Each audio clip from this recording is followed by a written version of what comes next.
Morning बच्चों। High school गणित, NCERT, UP board 2022-23। अब की बार जो 23 का यूपी बोर्ड 2023 का जो बोर्ड का पेपर आएगा, वो पेपर में कुछ थोड़ा सा बदलाव किया गया है। अब की बार में पेपर तो 70 नंबर का ही आएगा, जैसे पूर्णांक पहले 70 नंबर का था। अब की बार भी 70 नंबर का ही होगा, लेकिन 20 क्वेश्चन यानी कि 20 नंबर के जो क्वेश्चन आएंगे वो बहुविकल्प आएंगे, और 50 नंबर के वर्णनात्मक क्वेश्चन आएंगे जो कि आपको हल करने होंगे। तो अब की बार 20 नंबर बहुविकल्प जो कि आपको OMR सीट पर उनके आंसर भरने होंगे, और 50 क्वेश्चन वर्णनात्मक होंगे जिन्हें आपको अपनी कॉपी पर हल करना होगा। तो इस तरह से अब की बार बोर्ड परीक्षा में आपके जो पेपर आएंगे उनमें ये परिवर्तन किया गया है, सभी ध्यान रखेंगे। और अब हम बताते हैं प्रश्नावली 6.3 का 15वां सवाल है।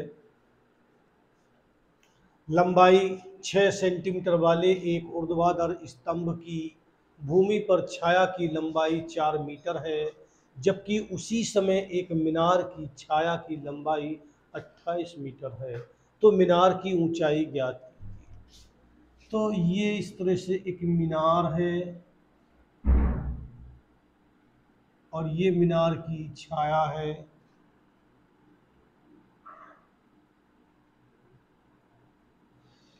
यहाँ पे कोई एक स्तंभ है जिसकी स्तंभ की ऊंचाई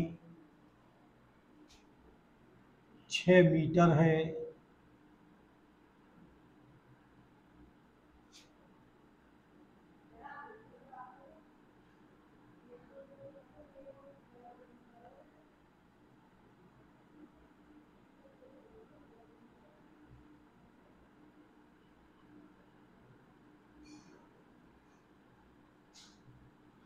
इस तरह से ये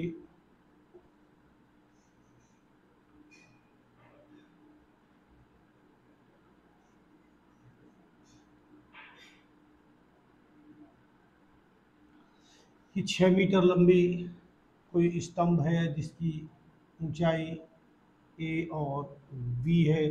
यहाँ पे इसकी जो छाया है वो 4 मीटर है, और इस बिंदु का नाम C है। ये एक P और Q मीनार है, जिसकी ऊंचाई H मीटर है, और इस मीनार की जो छाया पड़ रही है इधर को वो है 28 मीटर। तो हमें इस मीनार की ऊंचाई ज्ञात करनी है। यहाँ पे हम मान लेते हैं, माना मीनार की ऊंचाई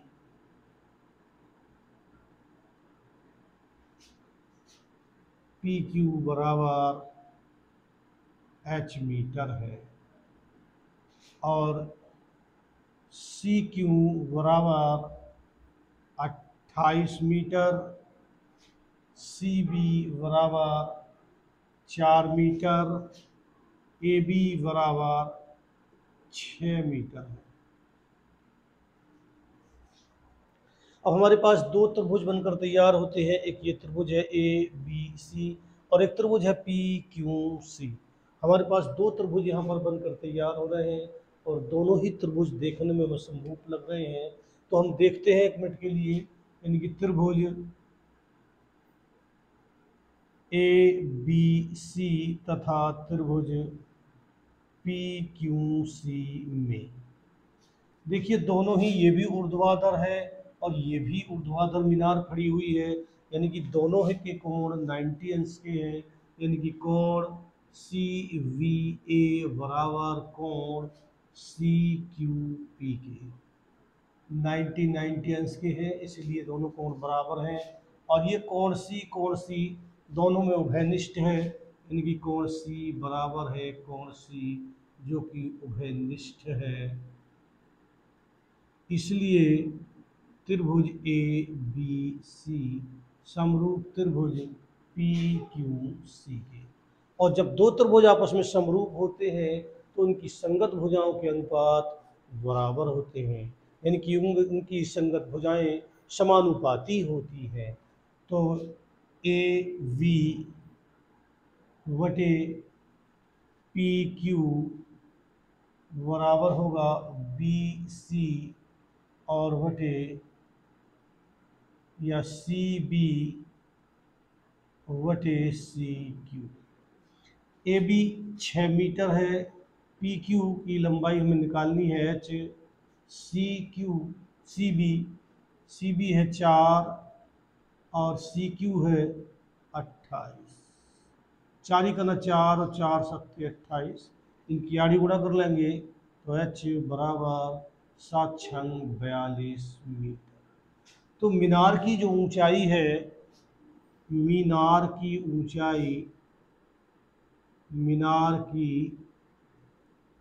ऊंचाई पी क्यू बराबर 42 मीटर।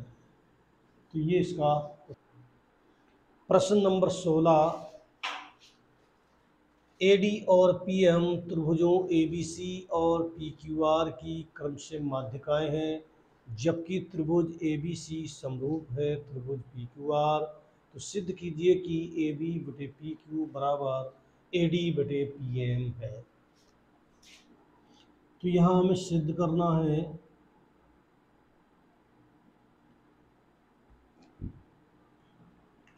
AB बटे PQ बराबर AD बटे PM।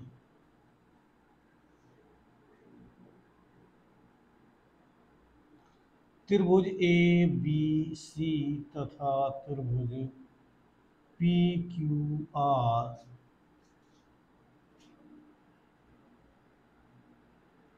की माध्यिकाएं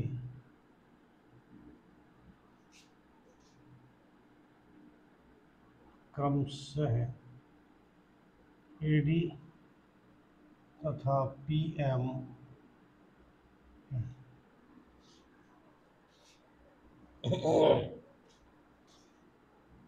और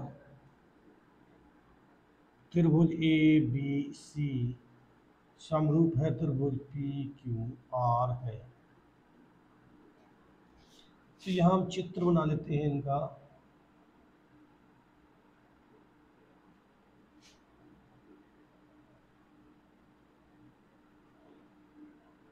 ए बी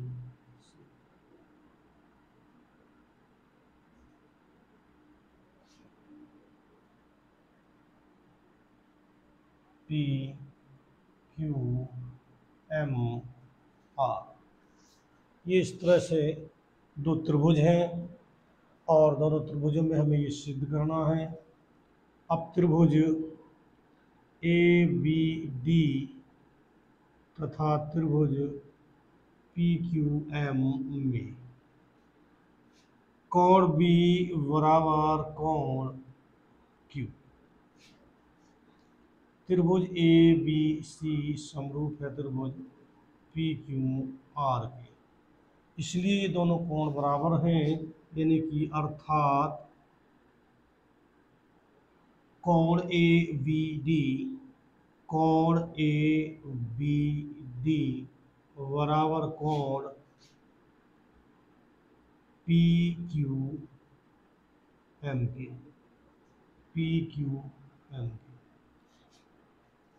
दूसरा दिया हुआ है हमें दोनों त्रिभुज समरूप हैं,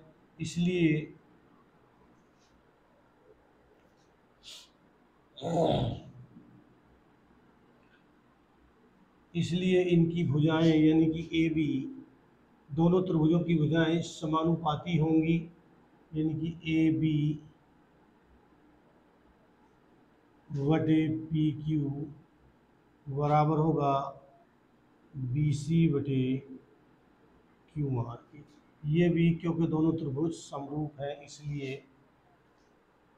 और ए बी बटे पी क्यू बराबर है 2, ये मध्य में है यानी कि माध्यिका है, तो 2 वी डी बराबर हो जाएगा बी सी के, तो बी सी के स्थान पर लिख देंगे 2 बी डी। इसी तरह से ये भी मध्य बिंदु है, तो 2 क्यू एम बराबर हो गया क्यू आर के, तो क्यू आर की जगह लिख सकते हैं 2 क्यू एम, 2 से 2 कट गया, और ये ए डी तथा P M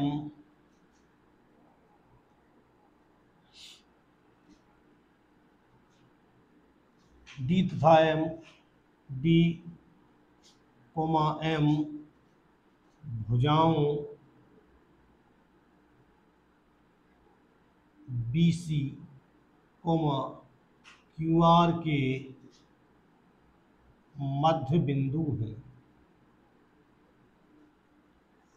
D M B C और क्यू आर के मध्य बिंदु हैं, इसलिए बराबर हो गए, तो यानी कि ए बी बटे पी क्यू बराबर होगा वी डी बटे क्यू एम। एक एक कोण बराबर है और दो भुजाओं के अनुपात बराबर है, इसलिए त्रिभुज ए बी डी समरूप त्रिभुज पी क्यू एम के। और जब दो त्रिभुज आपस में समरूप होते हैं तो उनकी संगत भुजाओं के अनुपात बराबर होते हैं।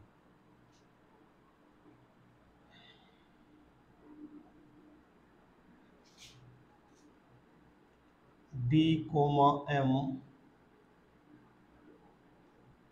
भुजाओं B C comma Q R के मध्य बिंदु है, इसलिए इन दोनों त्रिभुजों की संगत भुजाएं समान अनुपात में होंगी, यानी कि ए बी बटे पी क्यू बराबर होगा वी डी बटे क्यू एम बराबर होगा ए डी और बटे पी एम। तो ये हमें सिद्ध करना है ए बी बटे पी क्यू बराबर ए डी और बटे पी एम, बस यही हमें सिद्ध करना है।